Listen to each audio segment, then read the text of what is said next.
20 years ago, gates to other worlds, known as dungeons, appeared. At the same time, only 1% of the population awakened special skills. Following these events, an adventurer's guild was created for those who wished to challenge the dungeons. A boy is seen registering at the adventurer's guild to become an adventurer. He's told that he doesn't have any skills and is asked if he's sure he wants to continue. The protagonist replies yes and asks them to please register him. He overhears a girl saying that she also wants to register, even though she doesn't have any skills either. The protagonist is shocked that someone else is as crazy as him. A C-rank adventurer named Fukumoto-san offers to show the newbies how things work around the guild. Adventurers are ranked from F to S. In the next scene, the girl asks the protagonist why he wants to become an adventurer despite having no skills. He explains that his parents disappeared when he was younger, and he needs money to take care of his sister. One day, he came home to find his sister unconscious. After rushing her to the hospital, she was diagnosed with incompatible skill syndrome. She awakened a skill that is slowly eating away at her own body. The protagonist plans to collect valuable items and magic stones from dungeons to pay for her treatment, which will cost around 500 million yen. The girl is moved by his story. The two of them approach a building where they meet their senior adventurers. The seniors explain that they'll be entering a dungeon for hands-on experience. The seniors enter the portal first, followed by the girl. The protagonist then reveals that, although the guild claims he doesn't have any skills, he actually possesses a hidden ability that doesn't show up on their radar. He has the power to access the magic from his previous life in exchange for skill points. Magic acquired this way can be used without consuming MP. He plans to level up using this method to regain the powerful spells he once had. The protagonist was reincarnated. In his past life, he excelled at magic and was known as the solitary archmage. However, he considers this life with his sister far more important. He wants to become even stronger than before so he can afford her treatment. Later in the dungeon, the seniors show off their abilities, trying to impress the protagonist and the girl. However, their real plan is to avoid teaching them anything. Suddenly, a monster charges at the girl, but a random column collapses onto it. No one understands what happened, but the protagonist stands with his hand resting on his sheathed sword. The group finally reaches the dungeon boss chamber. A system window appears. First condition: arrive at the boss chamber without taking any damage. Fulfilled. Second condition: bring 2 newcomers. Fulfilled. Third condition: bring someone who has yet to awaken a skill. Fulfilled. All 3 conditions have been met. Suddenly, the dungeon summons an extra boss. The door seals behind them. The seniors panic and try to flee. The girl, terrified, asks the protagonist if the seniors can defeat the bosses. He responds that he's not sure, but they have to believe in their abilities. The seniors begin losing the fight. The protagonist charges forward to face the dungeon boss and tells the senior adventurers he has a plan to win, urging them to listen closely. The protagonist's powerful hidden skill is called Forbidden Restriction. In exchange for being able to use magic without consuming MP, all the spells he knew from his previous life have been sealed. Once he frees himself from these restrictions, he will be able to surpass even his former self. The senior adventurer, Fukumoto-san, doesn't believe the protagonist is a newbie and suspects he lied about his status due to the way he moves in combat. The protagonist tells him they'll talk about it later, but for now, he wants Fukumoto-san to distract the dungeon boss for 3 minutes. The protagonist then approaches a girl and says he needs her help too, asking her to sit still. He puts his hand inside her shirt, raising eyebrows as it definitely looks like sexual harassment. However, he is actually manipulating her magic circuits to allow her to cast magic. She begins to glow with a radiant aura. The protagonist tells her she can now use magic and says he'll have to put his faith in her since he can't use magic yet. The dungeon boss is about to take out another senior adventurer, prompting the protagonist to urge them to hurry. He instructs the girl to repeat after him and to hold her hands toward the dungeon boss. She shouts, "Crimson Lotus Fireball." A massive blast erupts, killing the boss. She thanks the protagonist for his help. A door lifts, revealing a bright red crystal. A system window appears, announcing that the protagonist has leveled up and received the title Reincarnated Archmage. Stats: Attack 42, Defense 35, Endurance 34, Agility 37, HP and MP 150 each. After the dungeon boss was defeated, they returned to the surface and called for emergency assistance. The 3 senior adventurers all survived but were badly injured. The protagonist waits at the Adventurers Guild, anticipating the detailed analysis from his guild card. The guild card records every monster a person has defeated, which is how adventurers are properly compensated for clearing a dungeon. A man from the Adventurers Guild's General Affairs Department returns with both the protagonist's and Amamissen's guild cards. He hands them back but requests to question them about the extra dungeon boss that appeared. A flashback begins from when they were still in the dungeon. The protagonist asks Amamissen not to tell the guild how he activated her magic and wants to keep it their secret.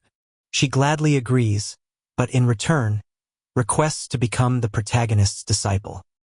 The protagonist declines, saying he's refusing because she doesn't seem cut out to be an adventurer based on how she reacted in the dungeon.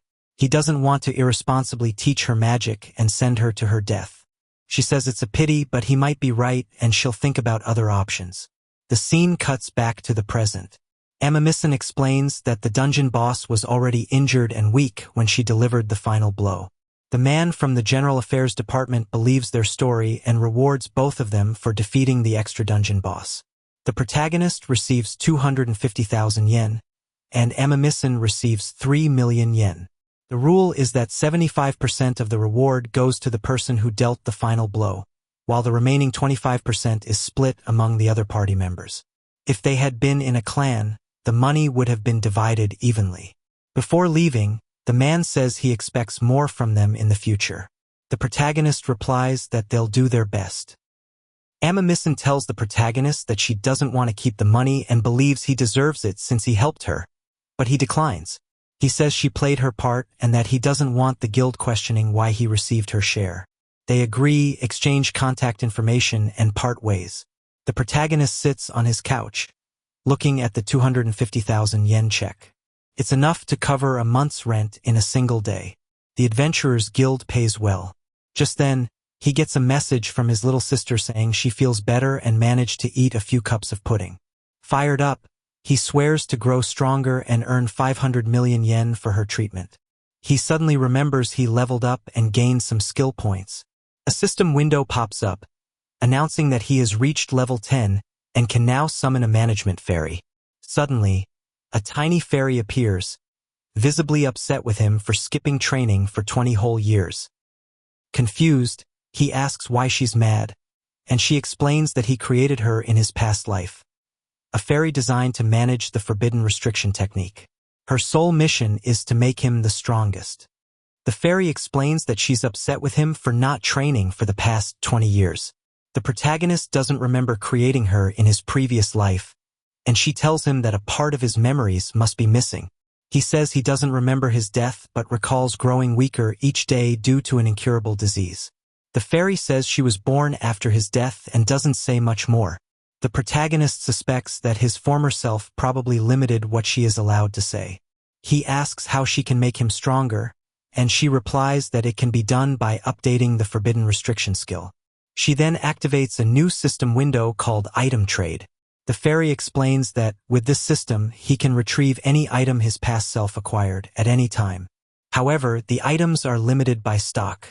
The protagonist wonders if that includes his item box from his past life as an archmage. The fairy confirms it does. She adds that he was quite the collector and has an abundance of rare items that can be retrieved.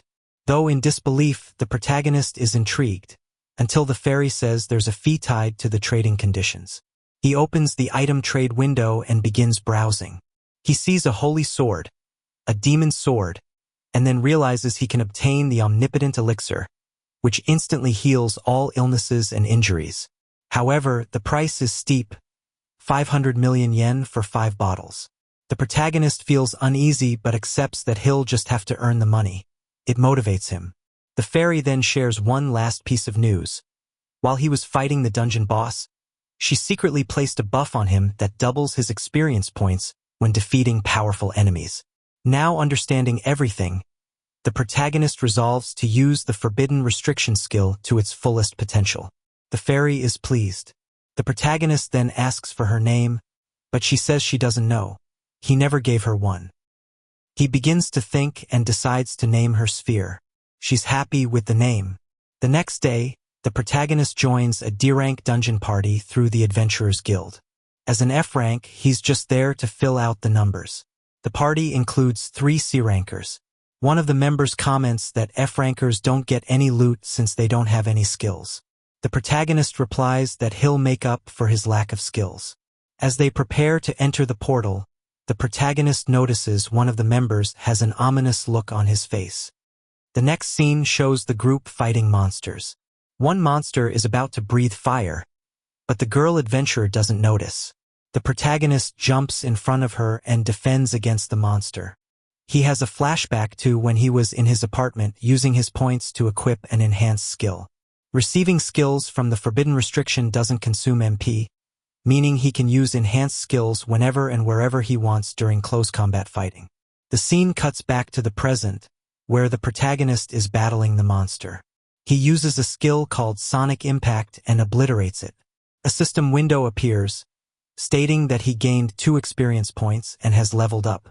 Everyone in the party is shocked by what they just witnessed. One of the C-class members questions the protagonist, asking how he's so strong without a skill. The protagonist replies that he just acquired it yesterday. The girl then thanks him for stepping in and saving her earlier. Some of the party members aren't too happy, knowing they'll now have to evenly split the loot and profit. However, another member is glad because they'll complete the dungeon faster. One member apologizes for being rude earlier about his comment that F-rankers can't get loot. The protagonist brushes it off and says it's okay, admitting he should have spoken up about having skills. However, he purposely kept it a secret, knowing they probably would have declined his request to join the party. The dungeon proceeds smoothly, and they subjugate the dungeon boss. The protagonist is now level 17. The party members are ecstatic that the raid was such an easy win thanks to the protagonist's strength.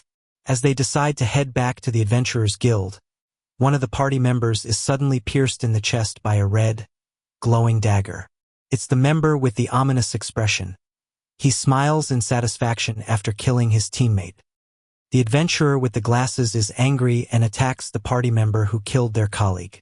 He tells the protagonist and the other female member that he'll handle the traitor himself. The protagonist looks at the evil adventurer and senses that his red dagger is a dangerous weapon. A system window appears. Item name, Bloody Knife. Attack, 200. Agility, 100. Effect, Murderous Impulse. Plus 5 attack for every human slain. Note, there is no limit to this effect. The attack increase is cumulative based on the number of victims. The adventurer with the glasses charges at the evil party member. As they fight, he realizes the traitor isn't a C-class adventurer. He had hidden his true, higher-ranking class. Suddenly, the evil member appears behind him and stabs him in the chest. Wounded, the adventurer with the glasses pulls out a potion that was gifted to him by the teammate who died.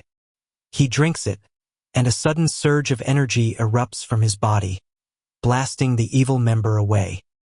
However, the power isn't enough. The traitor uses an ability called Silent Step and attacks the adventurer with incredible speed from all sides. Just as the adventurer with the glasses is about to be killed, the female party member fires an arrow at the traitor. He dodges it and speeds toward her. Grabbing her, he says he'll kill her first for interfering with his prey. Before he can strike, the protagonist stops the dagger from piercing her. She's shocked to see him protecting her. The protagonist then activates his mana and uses an ability called Sonic Impact, declaring that he's going to take the battle seriously. The evil party member dashes toward the protagonist and attacks. The protagonist blocks the strikes, but then the evil member increases his speed and vanishes. Circling around the protagonist at incredible speed, the evil member thinks his chances of losing are non-existent, but the protagonist can follow his every movement and counterattacks. The evil member is shocked, unable to understand how the protagonist can keep up with him. He stares at the protagonist, no longer believing he's just a newbie. Now, he sees the monstrous aura and the infinite strength the protagonist possesses. Desperate, the evil member retreats and charges toward the girl party member, hoping to kill her and level up his dagger. But the protagonist appears behind him in an instant and pierces his body. The evil member collapses, unable to move. The protagonist tells him that he blocked the flow of mana, so he can no longer use any of his skills or abilities.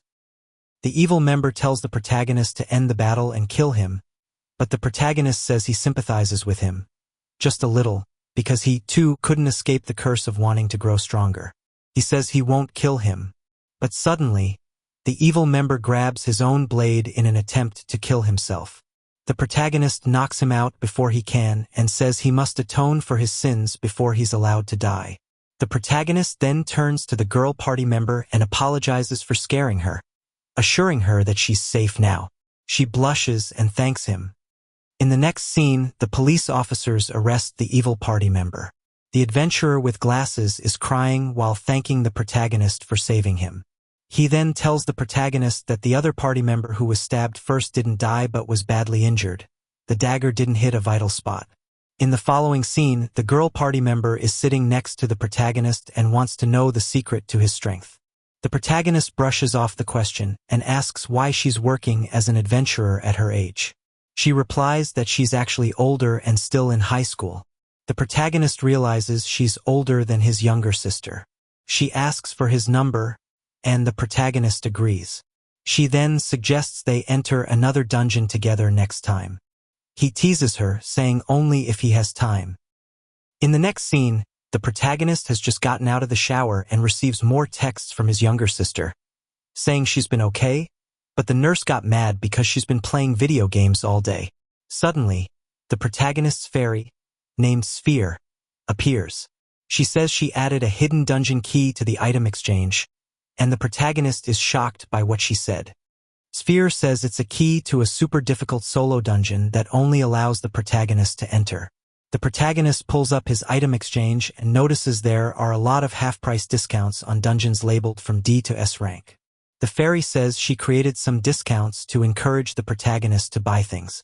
She tells him to hurry up and pick a dungeon so he can start leveling up faster. He thinks about which one to select, and the fairy tells him that the monsters in these dungeons are far more difficult to kill, but he will reap greater rewards for slaying them. She also mentions that the protagonist can sell dungeon items in the item exchange to break even when purchasing solo dungeons to conquer. The protagonist decides to choose the C-rank dungeon. A door with a purple, ominous aura appears. He says he's going inside and thanks the fairy, confident that he'll grow stronger in no time because of her help. He enters the door. In the next scene, the protagonist's sister coughs up blood and suddenly collapses to the floor. She weakly calls for her brother as she's about to faint. The scene then shifts to the protagonist in a forest.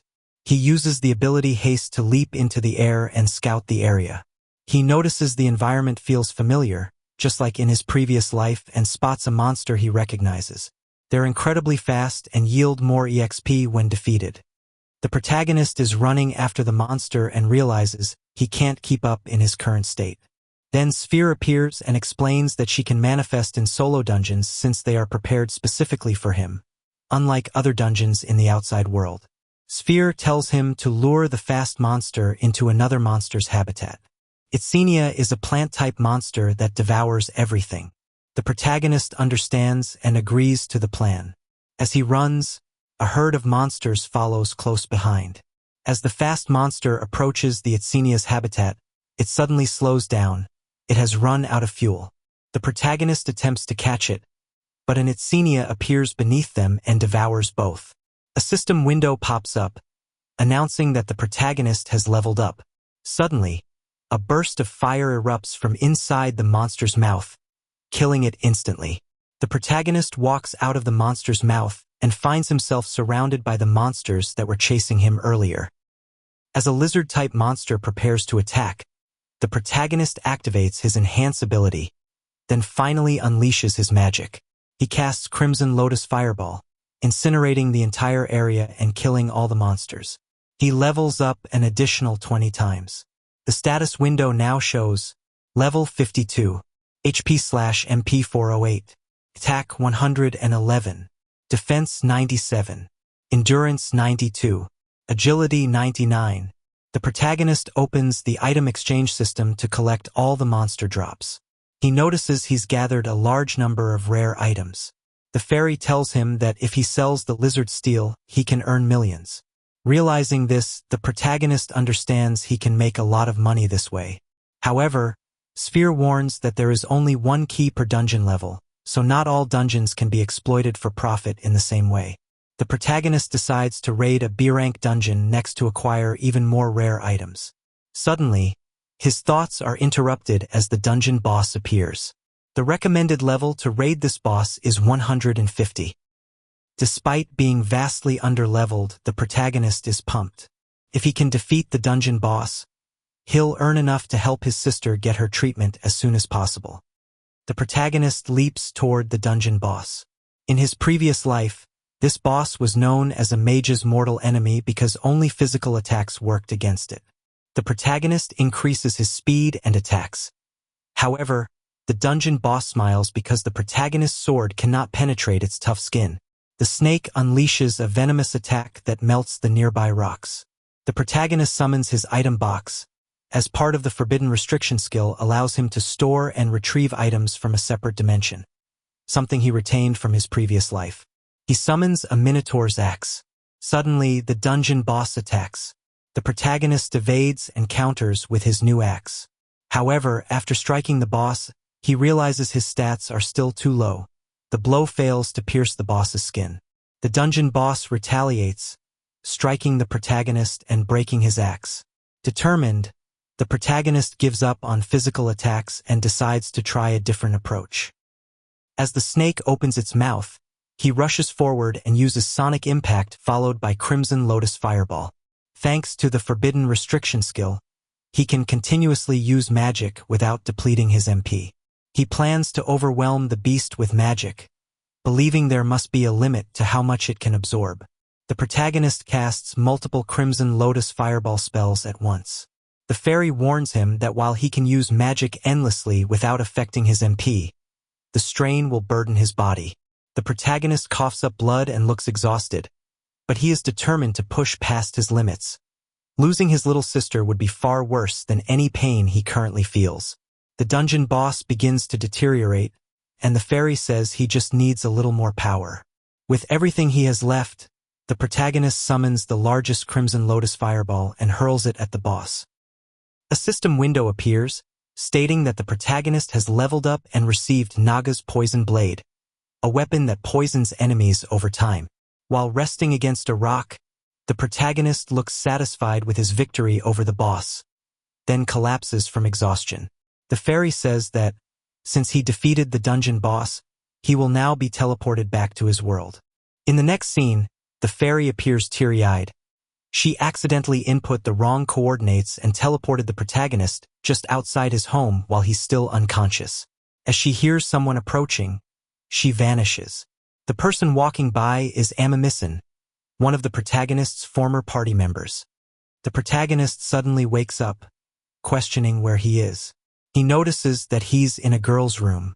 Amamison hears him and turns around, relieved that he's awake. She explains that she found him unconscious and looking pale, so she brought him back to her place. The protagonist understands the situation and thanks her. She says it's no problem but asks what happened to him. He explains that he went into a C-rank dungeon alone and was simply exhausted. Amamison is shocked by what he says. She then asks if it's okay for him to stay and eat her cooking. She wants to repay him for saving her life in the first dungeon they explored together. He agrees. She brings him some porridge and he thanks her for the meal. While eating, he asks about her parents. She tells him they were killed by monsters 7 years ago and that she witnessed it when she was little. That's one of the reasons she wants to become an adventurer, to look cool and to become stronger. The protagonist bows and apologizes to Amamison for saying she wasn't cut out to be an adventurer. He then tells her that if she's truly determined, he'll accept her as his disciple. She becomes teary-eyed. He says that the most important quality for an adventurer is courage. After hearing what she experienced and still wanting to become an adventurer, he believes she has what it takes.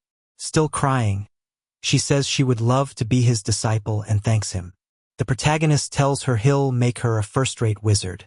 She replies that she's looking forward to it. In the next scene, the protagonist is at home, looking at all the items he received in the system window. He plans to sell some of the items and equip the rest.